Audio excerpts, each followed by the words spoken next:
Hello and welcome to the channel and welcome to another Project Cars 2 video, where in today's video I'm going to be following the McLaren Logitech G challenge, and we're going to move on to the Sugo circuit. Just taking a quick look though on where things finished in the last outing at Monaco. Finally finished in 7th position, with some of the guys even reaching the 129s. Absolute phenomenal lap times there.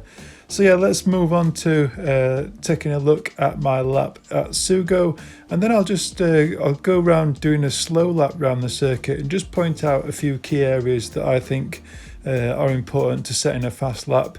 It is very early stages, as you can see I'm in 3rd position at the moment, but I'm sure that'll all change once the aliens start setting their lap times, and I'm sure we'll see a 116 at some point. Anyway, let's move along, let's take a look at the flying lap and let's get cracking.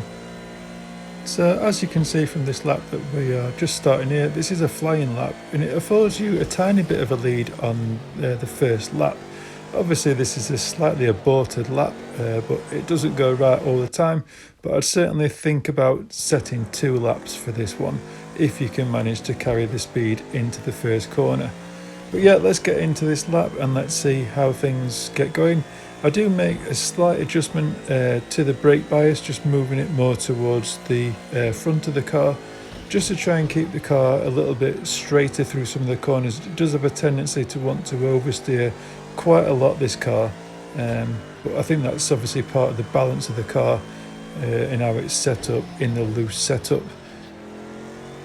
I'll leave you with the lap and let you watch it, and then we'll go into the slower lap.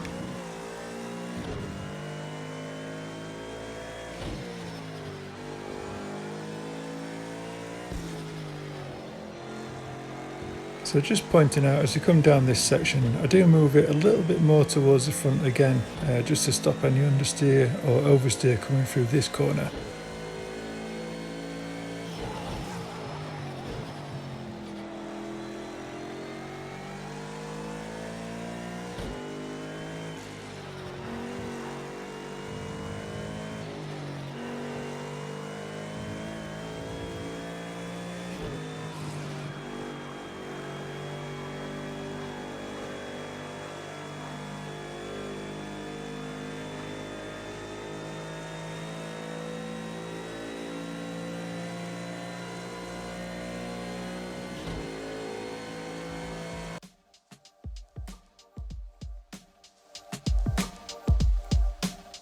So let's slow things down a little bit and try and get this lap nailed.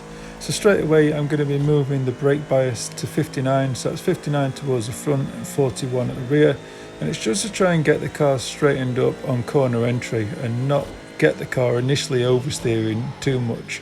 So as the tarmac changes colour there, just dropping down into 2nd gear, straightening the car through the middle section, then trying to get flat on the power to hold full throttle all the way through here in 3rd gear, running wide, and then just as the tarmac changes colour again, dropping down into 1st gear, just clipping that apex, running the car wide and get as straight as possible through here. Don't clip this curve on the right hand side, it gets a much better acceleration up through this hill. Again, as the tarmac changes colour, down into 2nd gear, letting the car run wide and then sort of trying to clip a late apex through that last corner. And then again, running it wide as much as you can without picking up a track penalty before we change the brake bias. Again, a little bit further towards the front of the car to 60 to brake down into this corner. And then as soon as we're through this corner, we're going to be changing it back to 59, let the car run wide, and then just trying to get the car sort of turned in as early as possible to carry as much speed as possible through these, letting it run wide again.